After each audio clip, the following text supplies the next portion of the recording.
tous et bienvenue sur ce nouveau Pitch Day des rencontres digitales et rêves sur le thème de la maison et de l'habitat. Je suis Elsa et nous sommes ravis d'accueillir aujourd'hui Bruno Constantini, le responsable du réseau Costil Carrelage. Merci Bruno d'avoir accepté notre invitation. Bonjour, merci à vous de m'avoir invité. Avec plaisir Bruno. Alors Bruno, est-ce que vous pouvez nous parler de Costil Carrelage? Qu'est-ce que c'est? Qu'est-ce que c'est exactement? Qu'est-ce qu'est Costil Carrelage? Tout d'abord, Costil Carrelage a commencé avec un autre nom. Nous appelions carrelage moins cher, ce que nous sommes Ah, toujours d'ailleurs. Oui, absolument.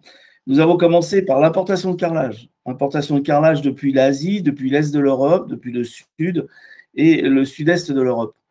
Nous vendions exclusivement nos produits sur Internet.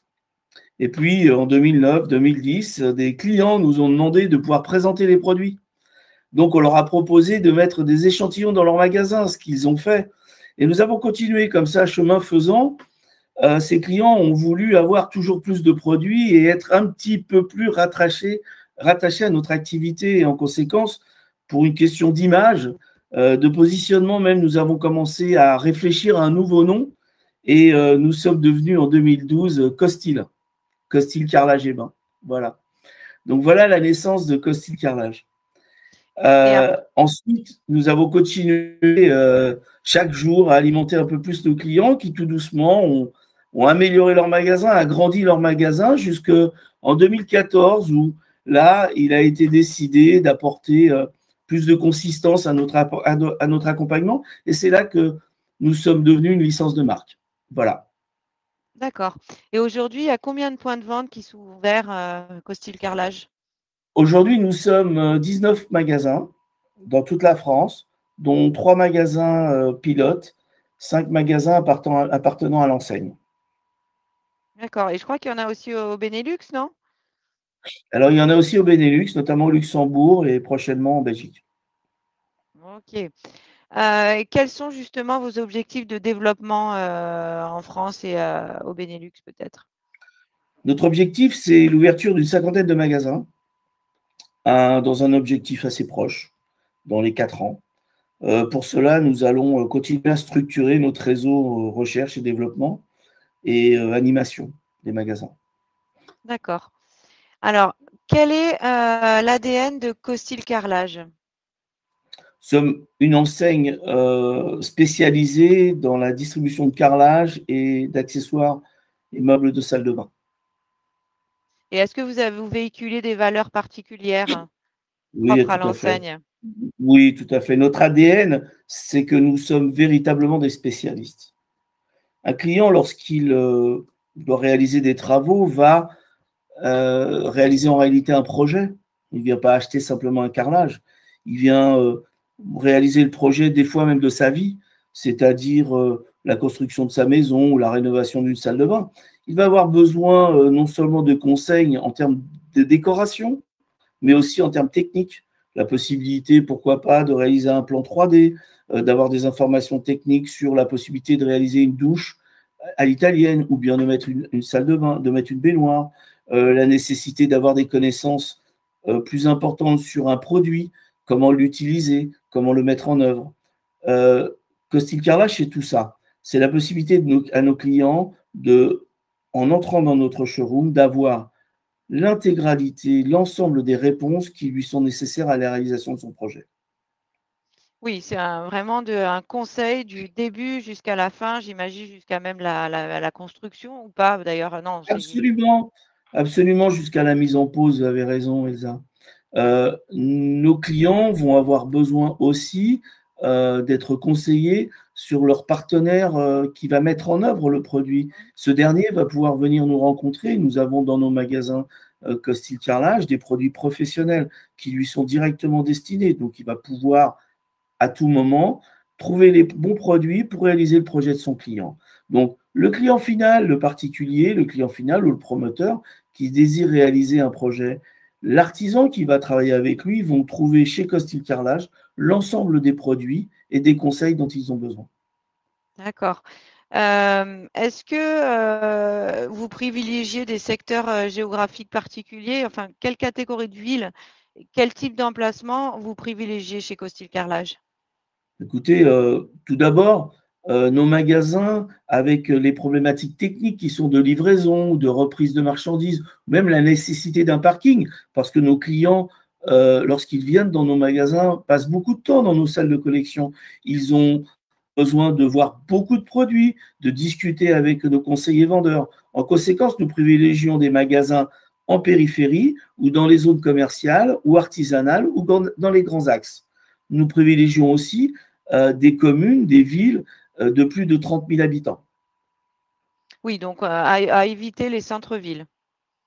Absolument. Alors éviter, non pas parce qu'on conseille, non pas parce qu'on a quelque chose contre les centres-villes, absolument pas.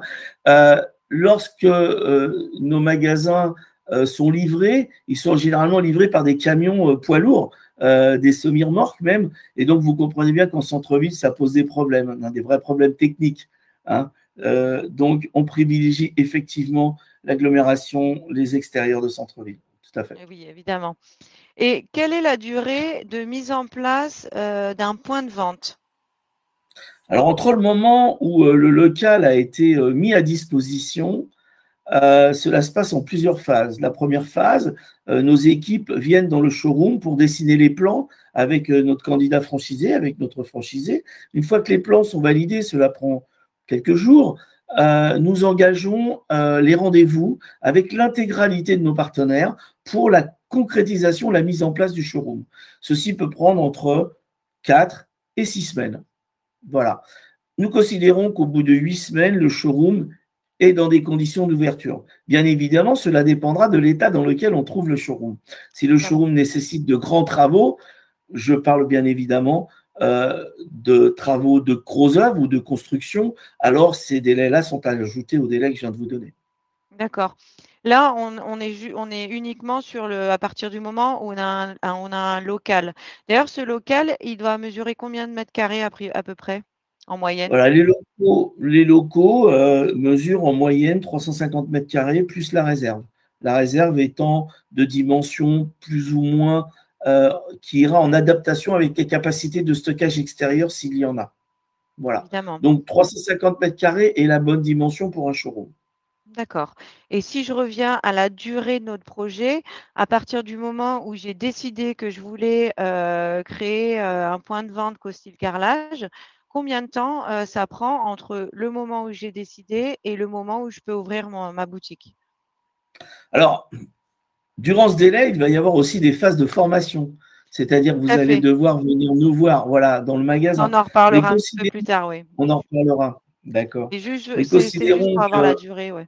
bien sûr, considérons qu'un délai de 3 mois est nécessaire pour pouvoir véritablement remplir le parcours du franchisé chez Costil. Ok. Bon, c'est une durée finalement assez courte, en fait. C'est courte, oui. Hein, ça se La passe phase la assez plus longue, rapidement. Elsa, sera excusez-moi, pardon. La phase la plus longue, Elsa, sera de trouver le local. Ouais, C'est ok. souvent le plus compliqué. Trouver le local, vous voyez, je me gratte la tête rien que d'en parlant, rien que d'en parler. Trouver un local n'est pas facile au jour d'aujourd'hui. Voilà. Alors justement, quand on parlait de candidats, quels sont les profils que vous recherchez aujourd'hui? Quel est votre candidat idéal, si on peut dire ça comme ça? Il y a, si vous voulez, tout d'abord, il n'y a pas nécessité d'être carreleur pour ouvrir un magasin de carrelage. Donc, on a besoin, le profil de candidat, la femme ou l'homme qui viendra nous rejoindre, ou les femmes, les hommes qui viendront nous rejoindre, sont d'abord des gens motivés, des gens qui veulent embrasser le travail d'entrepreneur, le travail de chef d'entreprise. Alors, mais nous avons aussi des candidats qui sont déjà chefs d'entreprise. C'est le cas, par exemple, à Chartres, d'un magasin, d'un candidat qui est en même temps, qui a aussi une société de vente de maisons individuelles. Donc, nous avons des candidats qui créent leur activité, des candidats qui sont issus du métier du bâtiment, comme le magasin que nous sommes en train d'ouvrir à Troyes avec Alexandre Vernet, nouveau franchisé, qui lui est carreleur, mais à Chartres, qui lui est entrepreneur dans la vente de maisons individuelles, ou bien ou bien à Vannes, des candidats qui n'avaient absolument aucune compétence dans la vente de carrelage, mais qui progressivement les ont acquéris. Voilà. Oui, parce qu'en fait, on peut, si vous voulez, on peut, comment dire, On peut se dire que, en fait, on n'est pas obligé d'être issu du milieu du bâtiment pour entreprendre chez Costil Carrelage. Mais par contre, c'est bien si on a déjà une expérience d'entrepreneur. Ou c'est peut-être un plus. C'est toujours un plus d'avoir une expérience d'entrepreneur parce qu'au-delà de la formation proprement dite de notre métier, vous allez devoir aussi assumer des formations de gestion d'entreprise.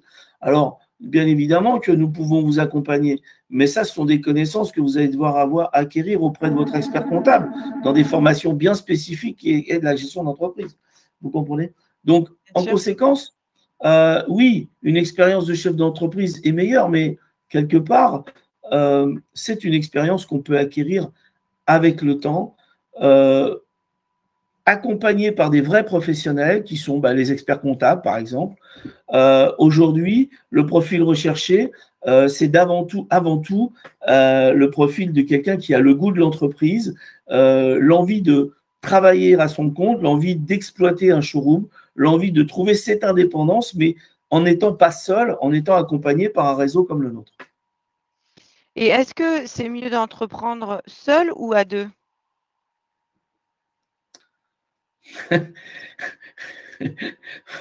Il y a un adage qui dit qu'il vaut mieux être seul que mal accompagné. Je dirais qu'à deux, on est plus fort. Démarrer une affaire à deux, c'est toujours assez difficile parce qu'il faut vraiment bien se connaître. Oui, une entreprise qui démarre à deux est un gage plus important de réussite, vous comprenez? Parce que à deux, on va faire beaucoup plus de choses. Mais c'est aussi une possibilité de mauvaise entente. Et la mauvaise entente, généralement, se termine mal. Donc, il est difficile pour moi de vous dire que démarrer à deux, c'est mieux. Je dirais que je préfère un candidat seul parce que j'ai une personne à former et non pas une personne à convaincre, mais une personne à accompagner. Quand on en a deux, on a deux caractères, il peut y avoir des mésententes et c'est toujours plus difficile. Et est-ce qu'un profil investisseur, ça peut vous intéresser? Purement investisseur. Le profil investisseur peut être intéressant. Nous ne l'avons jamais rencontré. Très franchement, le profil de nos candidats sont plus des profils de chefs d'entreprise désireux de diversifier leurs activités, mais toujours très impliqués dans leur affaire. Donc, probablement que le profil investisseur pourrait être intéressant, mais au jour d'aujourd'hui, nous ne l'avons pas rencontré. Est-ce que vous recherchez plutôt des commerçants ou des passionnés? On cherche des commerçants. La passion est toujours très agréable. On peut avoir des passions, même en dehors de son métier. Ce que nous cherchons, c'est des commerçants. Oui. Et est-ce qu'il y a un âge qui est plus ou moins adapté, enfin qui est plus adapté qu'un autre? Est-ce que quel est l'âge moyen de vos franchisés, par exemple? Il n'y a pas d'âge adapté. Regardez. OK. Je pense qu'on peut être très jeune comme plus âgé. Il faut pour ça, je crois, quand on désire rejoindre un réseau, avoir cette envie d'entreprendre, il faut d'abord avoir la passion de l'envie d'entreprendre, plus que, si vous voulez, la passion d'un produit. La passion du produit, on peut l'acquérir avec le temps. La passion du métier, on l'acquiert avec le temps. Parce qu'à force de le connaître, à force de le travailler, on finit par, oui, se passionner pour ces produits. Tout d'abord, lorsque l'on ouvre un showroom de carrelage, lorsqu'on rejoint la franchise Costil, il faut d'abord avoir la vraie volonté d'entreprendre. Ça, c'est vraiment le petit plus qui va faire la différence. Absolument, absolument, absolument. Vous pouvez avoir une méconnaissance du produit, mais une véritable envie d'entreprendre avec la capacité de créer ce parcours d'entrepreneur, c'est-à-dire de constituer les atouts qui sont nécessaires, comme l'apport, la nécessité d'apprendre la gestion d'entreprise. Si vous voulez avoir l'envie d'acquérir les bases et puis après de continuer le parcours d'entrepreneur. Et lorsque l'on fait ce parcours, le choix de la franchise est le meilleur choix, clairement. Ça se voit aujourd'hui, non pas seulement au niveau du carrelage et que si le carrelage, mais en général. Oui, oui. Donc, est-ce que être en reconversion, c'est un plus pour vous? Ou pas du tout? Ou peu importe? Peu importe. Peu importe. Je dirais même mieux, c'est que le franchisé qui a eu une expérience, je ne vais pas dire négative, il n'y a pas d'expérience négative, hein, comme disait Mandela, Mmh. on apprend toujours. Hein. Non, mais avoir eu déjà de l'expérience avant, même si elle a été négative, est un plus, clairement. Clairement. OK. Et est-ce que vous privilégiez plutôt le savoir-faire ou le savoir-être? Le Ou les 2? savoir-être, absolument. Absolument. Le savoir-faire, vous rejoignez une franchise qui va vous l'apporter. Oui, On voilà, l'a. c'est ça. Est-ce que, donc résumer, en fait, comme vous le disiez, il faut pas forcément avoir été carreleur pour créer avec l'ancienne Costil Carrelage. Effectivement, vous parlez, de 3 points, dans cette slide, par exemple, la Absolument. connaissance des produits, la compréhension des techniques de pose et le service à la clientèle qui sont donc très, très importants pour votre Absolument. enseigne. Absolument. OK. Et si vous êtes commerçant, si vous avez ce goût d'entreprendre, si vous avez cette volonté euh, d'être indépendant, euh, le savoir-faire dont nous disposons, les connaissances que l'on va vous transmettre, l'accompagnement que l'on va vous donner sur ces 3 points, sur la connaissance des produits, la compréhension des techniques, le service à la clientèle, va vous permettre d'avancer dans votre métier et d'avancer dans la gestion de votre showroom Costil. L'objectif pour nous étant de vous permettre d'ouvrir un premier magasin, d'assumer ce magasin avec des bilans comptables positifs, puis ensuite de devenir, pourquoi pas, propriétaire de votre magasin et de continuer votre parcours avec nous dans votre développement. Parfait. D'ailleurs, justement, si on parlait un peu de finances, quels sont, les critères pour intégrer votre réseau? Quel est l'apport personnel, par exemple? Ou comment ça se passe pour intégrer votre réseau? Eh bien, écoutez, sur le slide qui précède, je crois, les conditions de contrat c'est un contrat de licence de marque pour une durée de 5 ans. D'accord. Oui, Nous percevons des royalties sur les achats des produits que vous allez faire. Vous avez un droit d'accès à la licence qui est de 6 900 € et une redevance mensuelle de 490 €. Il faut savoir que l'objectif de Costil, c'est que l'intégralité des sommes, comme par exemple les royalties, soit largement compensée par les effets de réseau et les avantages que nous apportons sur les achats et notamment le montant des achats, notamment les remises arrière que peuvent nous octroyer nos partenaires par le fait que nous sommes un réseau en développement, qu'ils ont confiance en nous et qu'ils veulent valoriser, si vous voulez, notre partenariat. Il est important euh, qu'avec nos partenaires, nous ayons une vision commune et c'est le cas depuis 10 ans maintenant. Et c'est c'est ce qui nous fait aujourd'hui nous présenter comme franchiseurs parce qu'il a fallu construire cette relation au fil des années. évidemment. Nous essayons d'accompagner nous accompagnons nos franchisés ou nos candidats au maximum par la procuration par une étude locale de marché et par une étude générale de marché et dans le choix de leurs locaux, c'est-à-dire que nous apportons notre œil et notre appréciation sur le local choisi par le candidat, bien évidemment. Et après, comment ça se passe? Est-ce que vous les accompagnez dans le financement, par exemple? Alors, comptablement, dans l'élaboration de leurs besoin de fonds de roulement, dans l'élaboration de leur compte provisionnel d'exploitation.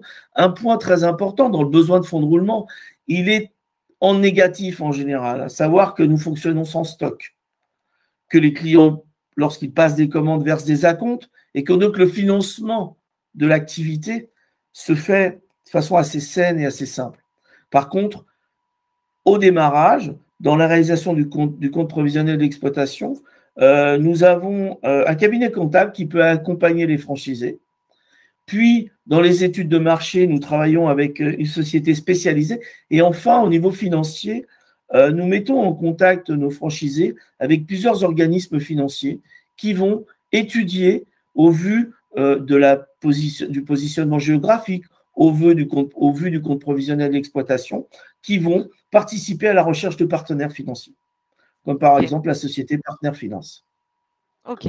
Voilà. Et quelles sont les formations que vous proposez au sein de Costil Carrelage? Alors, nous proposons des formations. Tout d'abord, nous proposons une formation d'une semaine dans l'un de nos magasins. Et cette formation peut être Immersion? prolongée, voilà, peut être prolongée selon le besoin du candidat. Donc, elle peut aller, comme pour certains candidats, jusqu'à 4 semaines en OK. magasin auprès de la clientèle et des vendeurs. Et est-ce que vous êtes très présent lors de cette formation ou est-ce que vous êtes plutôt, vous laissez un petit peu le futur franchisé, se familiariser avec les outils? Enfin, en gros, est-ce que vous êtes plutôt papa poule ou maman cool? On serait plutôt, euh, on serait plutôt mama, si vous voyez ce que je veux dire. C'est-à-dire qu'on va avoir plutôt tendance, voilà, à accompagner très sérieusement le candidat auprès, il va tout d'abord se familiariser avec les produits, on va le former techniquement, et puis en plus, après, il va avoir un contact direct avec les clients, et il va prendre des commandes, il va se familiariser avec le logiciel de gestion que nous mettons à disposition des magasins, il va se familiariser avec la logistique et nos différents bureaux qui sont situés dans les pays dans lesquels nous approvisionnons les magasins. Si vous voulez, il va être en autonomie totale au bout de cette formation pour pouvoir justement, après, pouvoir travailler dans son propre magasin. Bien évidemment, lorsqu'il ouvrira son magasin, on sera aussi présent. On sera là à l'ouverture, on sera là pendant quelques jours pour l'accompagner le temps nécessaire à sa mise en place.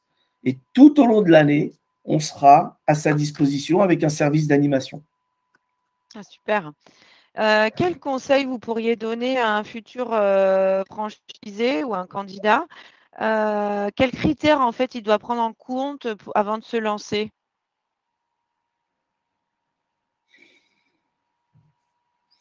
La volonté d'indépendance. Mmh. Nous sommes dans un pays où la culture de la création d'entreprise, je dirais, de l'entrepreneur n'est pas aussi développée que dans les pays anglo-saxons, par exemple. Mmh. Mais je pense que ça commence à le devenir. Euh, L'avantage d'ouvrir un magasin Costil, bah, c'est tout l'accompagnement, c'est un métier solide. Le carrelage est un métier solide, le bâtiment est un métier solide. Qu'on le veuille ou non, et quelles que soient les périodes que nous traverserons dans l'avenir, que les villes s'agrandissent ou que les campagnes disparaissent ou que les campagnes s'agrandissent, une chose est certaine, c'est qu'on devra continuer de construire pour nous, pour nos enfants.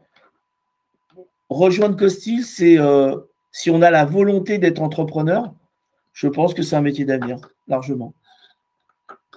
Bah, génial. Pour conclure, est-ce que vous souhaitez, ajouter quelque chose? Par exemple, est-ce que vous avez des actualités à venir, hein? Des nouvelles Absolument. ouvertures? Ah, Absolument, nous avons 2 nouvelles ouvertures. Nous avons une ouverture qui est en cours. Et si vous voulez nous y rejoindre, il n'y a pas de problème. C'est à Saint-Barberet, près de Troyes. Donc, dans un magasin de 400 mètres carrés, un ancien Cash Express, un magasin situé en face de grandes surfaces alimentaires, dans une zone commerciale. Ce magasin fait 400 mètres carrés, plus dont 100 mètres carrés dont 50 mètres carrés pardon, de réserve et 100 mètres carrés de stockage extérieur. Un prochain magasin va être en ouverture, ça a été signé, donc la date n'est pas totalement définie, mais on espère bien ouvrir en septembre ou début octobre à Chartres. Voilà. Et un franchisé vient de nous rejoindre. Il va recommencer sa recherche de locaux à Rouen. Donc, nous lui souhaitons la bienvenue. Voilà. ah bah, génial. Et sinon, le mot de la fin, Bruno, quel pourrait-il être? Que pourrait-il être, pardon? Rejoignez-nous. Eh ben, Bruno, je vous remercie beaucoup pour tous ces éléments qui ont été, j'en suis sûre, très intéressants et très instructifs, pour les futurs candidats. N'hésitez pas à vous rendre sur le stand de Costil Carrelage, pour retrouver toutes les informations complémentaires ou prendre directement contact avec, Bruno et Costil Carrelage. Merci beaucoup, Bruno. Merci Elsa, à bientôt.